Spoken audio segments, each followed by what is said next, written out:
Welcome back to Road Miles. I'm Nick Peters. This is part 2 of Marathon Man. And you'll notice that today's recording environment is a little bit different because I decided to bring you on a live run. I'm actually going to run the 10K route that I normally run in the summer here at Pine Lake near the new Road Miles studio. In fact, the irony is that I've just finished renovations at the lake house to completely build out Road Miles studio, and I haven't even recorded in it yet. It's an amazing acoustic space, beautifully paneled, fully engineered for sound, video, and I'm really looking forward to getting some episodes out from the new space. But I've also got some new gear with me, including the Insta360 X5 that I'm filming this run on, using some Rodecaster Rode Pro wireless microphones for audio, and strapped up with the K&F chest band. So we'll see how it all works. But I wanted to share my actual run with you and then share my thoughts in real time so that part 2 of Marathon Man could be a bit of a moving meditation. And so that it would allow me to spend some time sharing some thoughts with you as a runner while running. And to be honest, I haven't heard any other podcast or seen really any other videos where people do that. Certainly not where I've seen it done as a means of sharing, some deep thoughts or some personal stories or exploring topics that go to the themes of Road Miles. And what a better place to share some thoughts about running in part 2 of Marathon Man than on a run while running. Something that was new to me just a couple of years ago was running with other people and talking with other people while running. And I'd never done it before. And when I first started, I was worried, first and foremost, how will pace matching work? Turns out that's not a problem. People usually align either intentionally or subconsciously with the pacing of the slowest runner, which was me. But then I was also worried, how's talking going to work? Which, of course, is the same concern I have about this recording. I don't want you to listen to me huffing and puffing too much, but I also want it to be realistic. And I'll admit that half of this is a challenge just for myself in terms of getting the breathing right, seeing if I can have a conversation on Road Miles while running, just as if it was a conversation I'd be having one-on-one with you if you're running with me. So I'm going to take a moment to catch my breath here as I've warmed up and hit the first hill 1 kilometer in.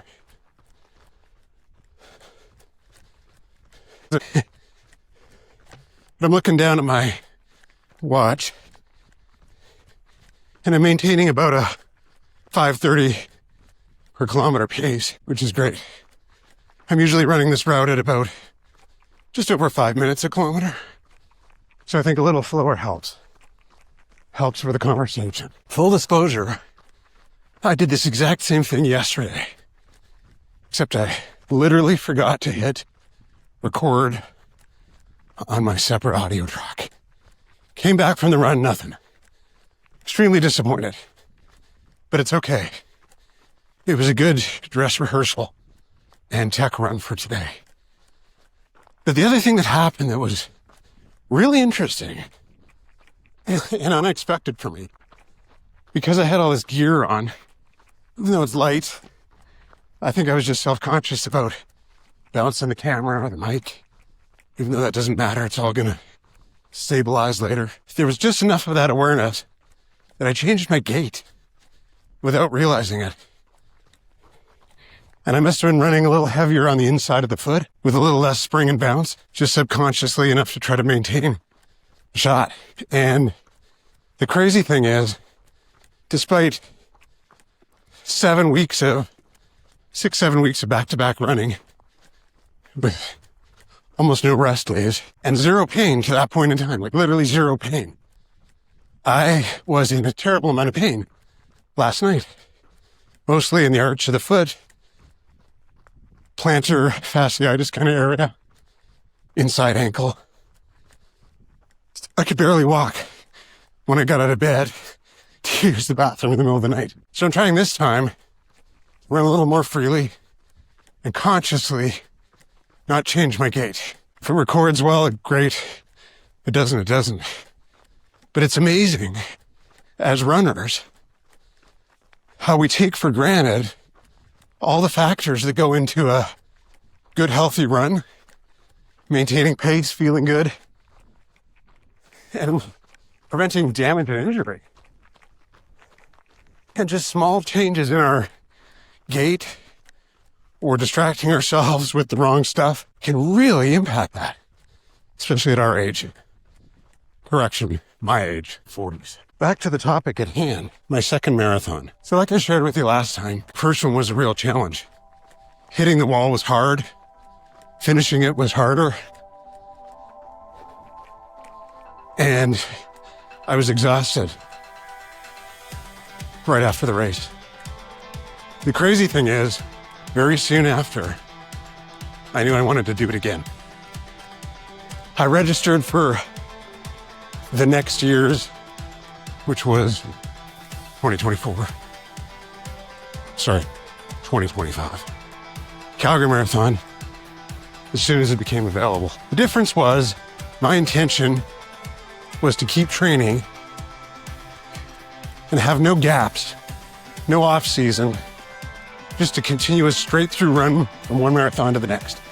So that training readiness would either be, worst case, the exact same, or probable best case, incrementally or even substantially better. So, believe it or not, the day after the marathon, following some recovery time on race day, which involved an ice bath, some Advil, a delicious feast at my favorite Italian restaurant in Cochrane, I did a workout.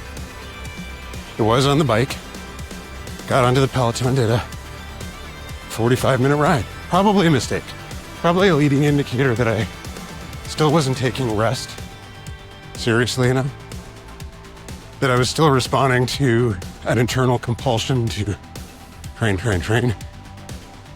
And somehow, maybe on a subconscious level, that I was afraid of what would happen if I did rest. But it felt good to get the lactic acid out, get a good workout in.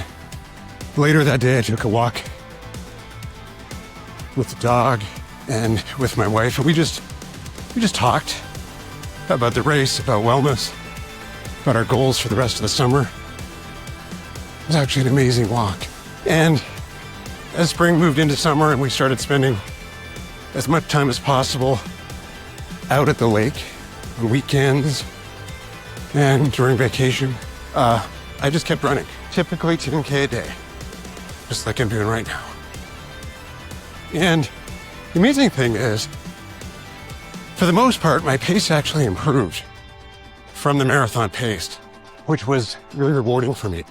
Other than the next marathon on the calendar, about a year later, didn't have specific training goals in the near term. I just wanted to feel like by the time that second marathon race day came around, I was locked in, fully trained, and that I wouldn't have that accelerated, overtrained, unprepared, painful, challenging feeling that I had the first time. As summer kind of moved into fall and work got busy in terms of travel for me, I was able to blend a lot of the work trips through both the fall and the winter months with warm outdoor long runs in places like Texas, Kansas, Missouri, even a couple of trips to Europe on deals that I was negotiating at work. Some of my favorite trails in the middle of winter were actually in an area called the Woodlands, just north of Houston, where I was often staying while traveling for work. I did some running in the dead of summer in Texas as well that year, which almost killed me in a different way. That kind of humidity combined with temperatures in the hundreds Fahrenheit, high 30s, low 40s Celsius. It's actually quite dangerous unless you really pack on the salt. So that was good practice for me in terms of building up my heat resistance and really for the first time learning the importance of salt in my hydration, which of course I hadn't done properly during the first race. And I'm actually grateful to a running store called Fleet Street in the Woodlands that helped me experiment with a few different hydration products, and salts and electrolytes. Well, I found something that really worked well for me. Now it's a combination of Relight and or Element. Element I like a lot because it comes in travel packs that I can always have in the work bag. Easy to tear the top off and pour into your hydration. Take a sip like this and get as much saline as you want. And when you combine that with water on the other side, and for a long run, plain water in the back and glucose with caffeine on this side, you have what I think is an unstoppable nutrition pack for any race. And so this setup that you see me with now, vest-based hydration, salt, sugar, water, that was something I started training with during that time, and I've never looked back. Even out on a 10K, I've got this vest with me at all times. I travel with one. You know, the convenience of the water is part of it, but also being able to mix the saline, have the water, or the glucose in the long run. Basically, in my mind, never again was I going to go through the nutrition shortfall and the pain that resulted in during a race. Speaking of nutrition, I want to take a couple minutes to talk about slop. So another concept that I started with during that 2024 late, 2025 early training and race season was slop. Something I refined right up to the present day, and it's basically my core nutrition. Most of the time, I only eat twice a day. I eat a pretty normal dinner, supper,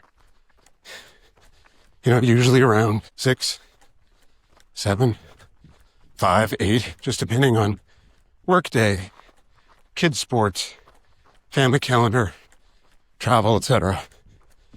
But it's, whole foods, vegetables, chicken, beef, fish, rice, potatoes, nothing too complicated.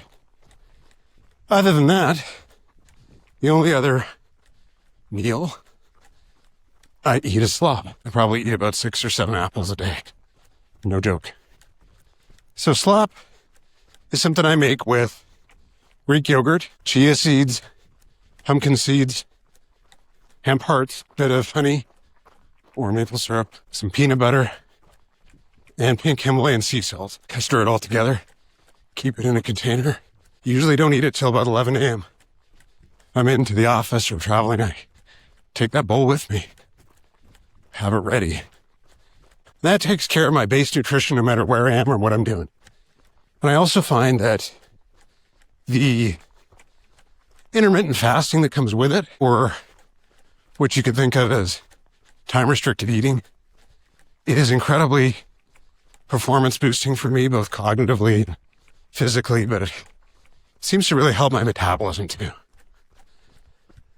Since I started doing slop and time-restricted eating, I've never had an issue maintaining the right body mass, and ultimately never felt hungry or weak, even training fasted. And training fasted can be hard if you do it too late in the day, like I'm doing right now. So the other benefit is it basically forces you to get your training done early. Coming back from a typical 10K, rehydrating is the most important thing. And then if it's, a work day, I'm tackling my hardest cognitive load for those first few hours between, 6 a.m., 7 a.m., and 9 or 10. By 11, time to eat the slop. And if I'm on the go with various meetings, I just have that stuff with me. So getting that routine in place throughout that training calendar year was essential.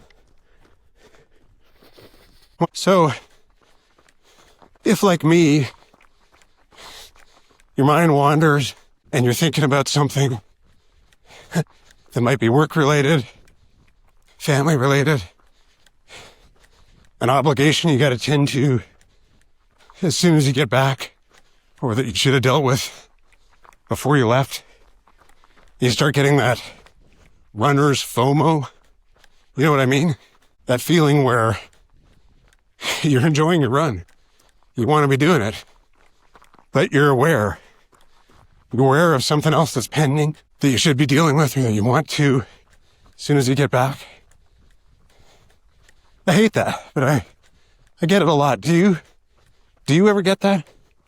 Do you ever have that runner's FOMO? You're in your run and you love it, but there's that time. It's a mix of time blindness and time awareness. You got to come back for something. Well, if you do get that, then you probably also experience what I experience when I get to this branch, which is my little landmark for the U-turn right at the 5K mark. And that is just a bit of relief. Just a bit of quiet relief, knowing that you're finished with the outbound leg and you're coming inbound. And now you're actually in full control of getting back, quote unquote, as soon as possible, because it's just you and your pace. And if you want to do speed work, now's the time, because you don't have to worry about doubling back on your distance. You're just closing the gap to the finish line.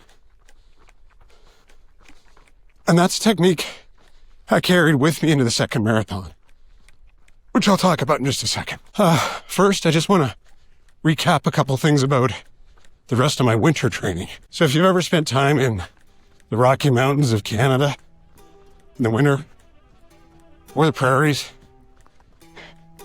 you'll know that minus 20 to minus 30 Celsius, which I think is almost the same in Fahrenheit, is not uncommon. Plus wind chill into the minus 40s, lots of snow, lots of ice. So when I'm running out on a road like this in the winter, if I'm out at the lake at the weekend, or one of the trails in and around Cochrane that skirt the Bow River Valley, there's going to be ice, there's going to be snow, there's going to be cold. So during that season, I learned a lot about the importance of winter running gear selection and settling on a gear kit that has been indispensable for me for winter running. And I'll share how I built it. It's not complicated. Started with some shoes that had good rubber lugs with some small metal spikes to account for ice. And they're Solomon. I'll dump those into the show notes in case you're interested. For the most part, they don't feel like runners. I'm on the Nike Pegasus Premium as we speak. And I would love if they had a winter version, because the cushioning combined with the structure of these Nike Pegasus Premium are my shoe. Just don't have a winter equivalent. The Solomons were terrific, but Still doesn't give you the same comfort, springiness, speed. But you're not necessarily looking for that all winter. You're just looking for something that keeps you safe and it prevents injury. And that they do well. Next step, really the most important step, was a base layer that preserves core heat. I've got physiological problems maintaining core heat as it is, and that's due to my Raynaud syndrome, pretty lean body mass, as well as some cardiovascular stuff that I've talked a little bit about that I can share with you more later. But it's very important for me to maintain a warm core. So I ended up getting a double layer of merino wool base layer, 300 count. It's made by Icebreaker and it's 100% New Zealand merino. Sometimes I just wear one of the layers. If it's really cold, I'll wear the two. It's surprisingly moisture efficient. And that's actually the most important part about the base layer. You want to get all that sweat off your skin and away from your body when you're running in that kind of cold. Lastly, you really want to shelter yourself with a windbreak that's also insulated, but that will vent that warm, moist air off the merino base layer or layers. So I went for some Gore-Tex tights, actual Gore-Tex, and I've got a combination of various insulated jackets that I'll wear, just depending on if it's a lighter shell kind of day where temperatures are close to freezing or above, or if it's a minus 30 wind chill kind of day where you need extra insulation. Combine that with some good knits, and again, merino beanie caps and snow goggle sunglasses, and you're set. So that was my in Canada winter training kit. It was all brand new to me that year. And it allowed me to keep running throughout the winter. One of my favorite training runs during this time was actually New Year's Day, January 1st, 2025. One of the New Year's resolutions that I'd actually made the night before was to start that year with an outdoor long run. And I did, and it was fantastic. Got up early in the morning. It was a cool but just below freezing kind of day in January with sun. Unfortunately, the trails were pretty dry. Anyways, that New Year's Day run was special. The sun was coming up. I could see snow on the Rocky Mountains towards Kananaskis, Banff, and Canmore. And it was reflecting back in pink with the sunrise. When I got back to the house, family was just waking up. We enjoyed a New Year's Day brunch. I remember thinking, this is the first time I have run every week, most days, throughout a fall and winter. And I liked it.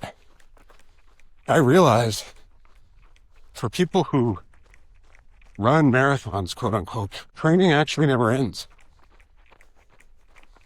There should be an off season. There should be some rest and some different workouts mixed in. And I did that. I also rode the bike as I normally do in the winter, especially when I'm in Auckland, not out at the lake, where at the time I had my only Peloton. And I did focus on resistance training and weights. A lot of work on quads, glutes, abs, obliques. Just the whole posterior chain, but also upper body, lats, pecs, shoulders. And, I think runners used to worry about overdoing it with the resistance training, even in the off season, for fear of bulking out in a way that would actually impair speed on race day. But just from my own experience and what I think the running community has learned, it's actually the opposite. Unless you're truly cosmetically bodybuilding, any resistance you're going to do throughout that off season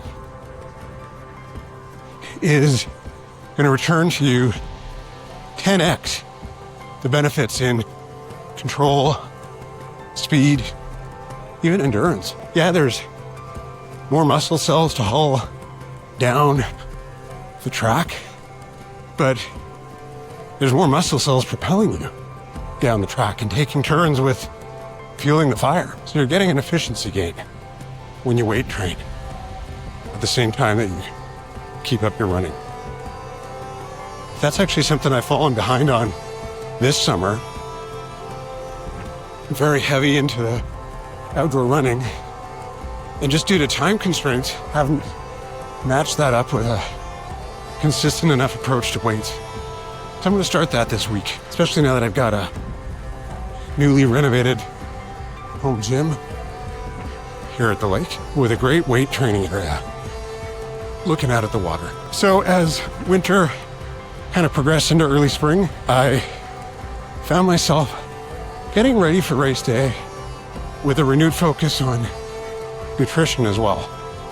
I already talked to you about the setup for saline, glucose, water. Something I did right up in the 3-week to 3-day cutoff before race day in May of 2025 was to really boost those glycogen reserves by simple carb loading. Lots of good complex protein, fiber, nuts, vegetables, seeds, grains. But my ultimate favorite, intensity for carbohydrate loading, especially in the 10 days prior to the race, was homemade sourdough bread. So my wife ended up creating a hobby of artisanal baking. And her sourdough makes me feel incredible. The gut health benefits, the microbiome benefits, the metabolic boost that I get from eating that sourdough far exceeds and is actually even more than the caloric carbohydrate benefits of the bread itself. But both were essential to me in my pre-race nutrition. So in the week before the race, I'm not sure Stacy could keep up with my demand for 1 or 2 fresh loaves a day. But she tried, and it was delicious. And that's mostly what I ate before the race, in addition to my slop, including on race day. Some delicious toast, peanut butter, sprinkled with pink Himalayan salt at 4 o'clock in the morning on race day, and a small portion of the slop. So another factor leading up to the actual second marathon was overtraining. I continued to do it, and I didn't give myself enough rest prior to the race. I might have taken 1 or 2 rest days. One of them was when I got the flu in the middle of winter. I had a fever one day, couldn't train at all. That again was a mistake. And I've shared thoughts about compulsivity in runners. Clearly, intellectually, I understood that if I took some rest before the actual race day, I'd have energy reserves and speed that I could really benefit from. But I didn't do that. Reduced my mileage a little bit. Probably ran 5K the day before the race. It should have been 1 or none. Another thing I did was try to bank my sleep. With pretty good success, actually. Really focused on early bedtimes for a few weeks before the race. I was stressed the night before the race, and just like the first marathon, didn't sleep well. The only problem is I was fighting it, trying to over-control it, which of course becomes a self-fulfilling prophecy. So my honest and best advice is just know that if you're that kind of person like I am, you're not going to sleep before the race. So don't worry about it. Try to bank what you can in the days and weeks prior. And know that it's okay to have a less restorative night. Because if you just accept that, you're going to be less stressed. You won't overthink it. Surprise, surprise. You'll actually sleep much better. So that's on my list for the future. On the race day itself, It was cold. It was windy. It was wet. And I progressed through the first quarter of the race, the hill section, with a lot of speed. And I felt actually pretty refreshed because of the lower temps. When I got to the big stretch that is immediately before the turnaround on the out and back, kind of close to halfway, it was challenging getting into the driving rain and wind. And I was feeling the weather.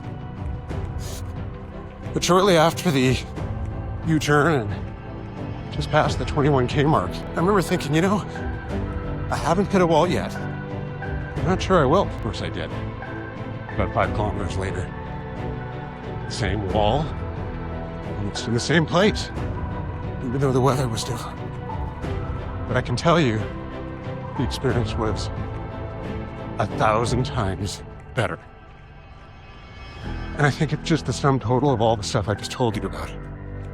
My nutrition was dialed in. Had the right mix of saline, glucose, water. I'd banked a bit of sleep. The gear was responsive to the cold and the wet, but temperature was on my side. I do well when it's cool. Direct sun, even at a lower temp, somehow zaps my energy. I have trouble maintaining pace when there's sun shining on me. If it's overcast and cool, you can guarantee a 30% boost on my race pace or more. And that's what I experienced.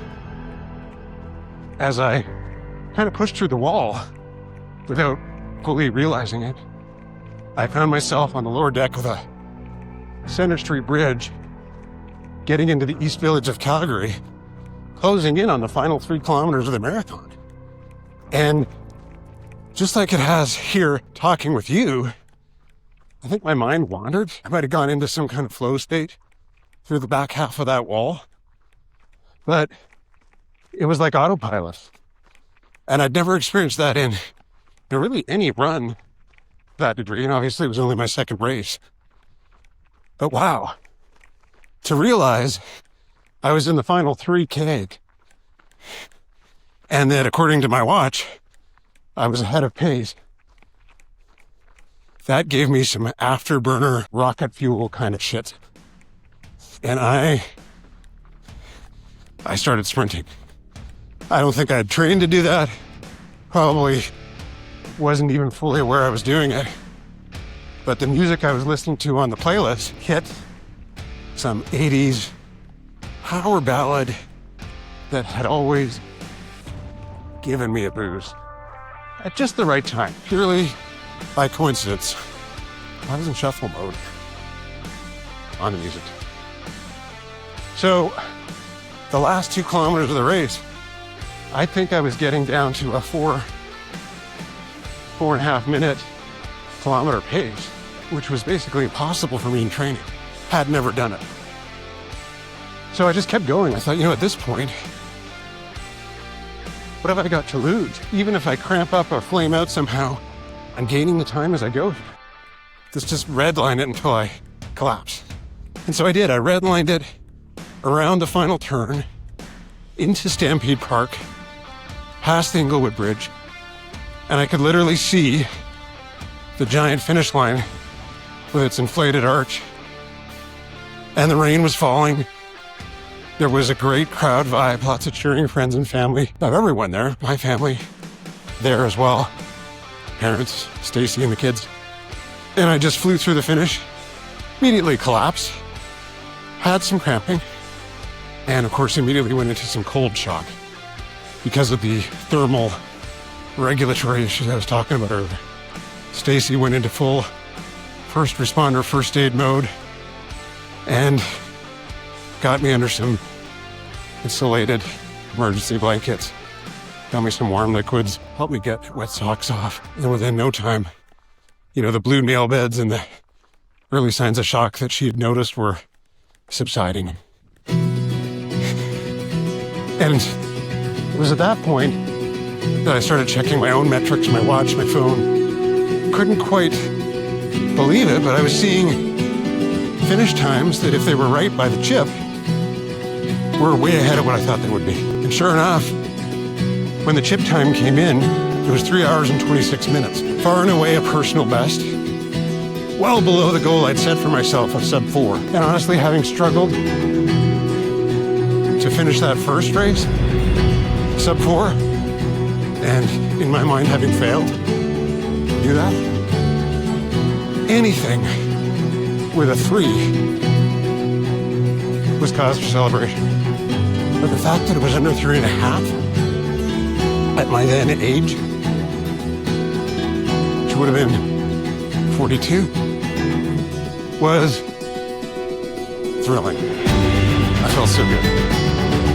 We celebrated with a family brunch, spent time recovering in a combination of ice baths and hot tubs. Slept really well.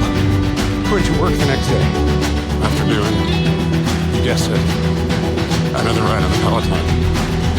And I also started thinking about training again for the 3rd Calgary Marathon, a year away in 2025. So I wanted to share that as part 2 because I think it's a window into the fact that I changed a few things, but a lot of my core personality traits didn't change.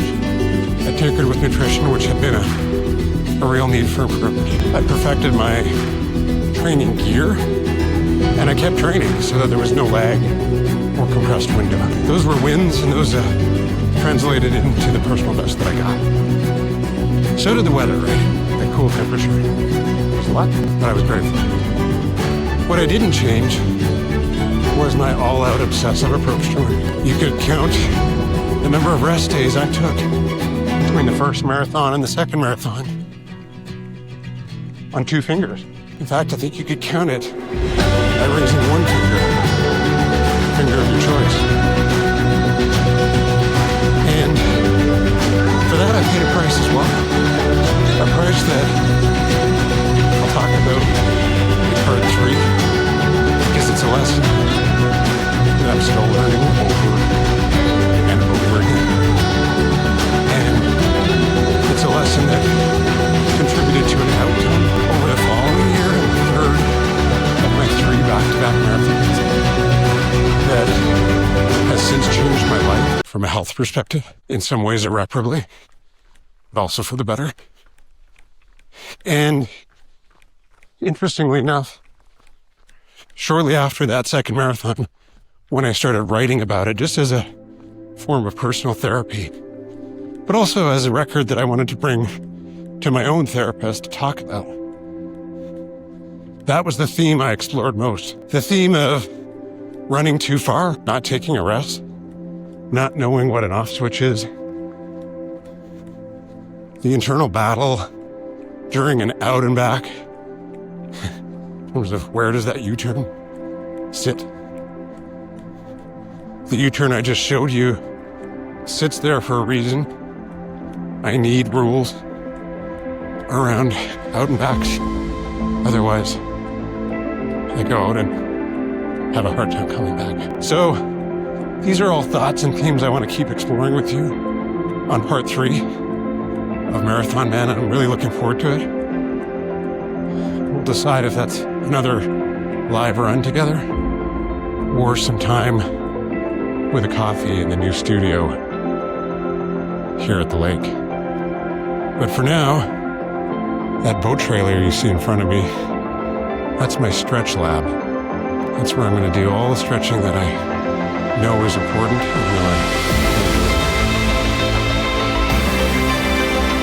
So until next time on Road Miles, I want to thank you for joining me, and thank you for trusting me with a slightly different approach to podcasting video with this live run.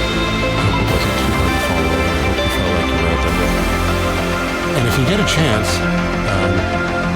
take this and run with it. Go out for a run yourself and listen to it again. If some of the stuff I just told you about resonates or you've got ideas to share from your own experience, I'd love to hear from you. Drop me a note, Nick at roadmiles.live, or through any of my social media channels, which are all Road Miles or Road Miles Podcast on YouTube. Thanks very much and stay safe.